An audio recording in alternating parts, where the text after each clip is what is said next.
ઈ તું રેવા દે અહીંયા નો તારથી અહીંયા નો સડે મેળો કરે પડી જાય તો તું રેવા દે હાલ તું રેવા દે હું કરી નાખું બધી રેવા દે તું રેવા દે लेकिन ये साला कर क्या रहा है यहाँ पे રામભાઈ તારા ભાઈ કોઈ દી મેળા સાફ કરવાનું લાગે ને આ સ્કીમ સામેથી કે નોકી કીક દાયરમાં કાણું લાગે ભાભી દાયરમાં કાણાની ક્યાં વાત કરો આખી દાયર જ કાળી છે જેટલો મોટો બારોબાર છે ને એટલો 2 ગણો ધરતીમાં છે ગમે ઈ થાય નોકી આજ તો મેળે સડવું જ પડશે એમાં હું ભાભી મુંજાઈ ગયા મેળે સડવા હાટું આગળ જુગાડ કરી આવું કે અબે સાલે દરરોજ હાડો મોટો મને નકુ સાંભળે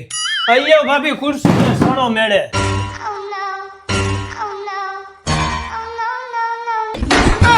જો ભાભી કહેતો તો ને નીકળું ને કોથરામાંથી બિલાડું હું તમને બહુ પ્રેમ કરું છું તમારી સાથે કોલેજમાં ભણતી ત્યારથી તમને પસંદ કરું છું લીકથી તમારી દીકુ साला बाजू में बेहवा वाला खदड़ा निकलिया बाकी हामी नजरे थोड़ी थाय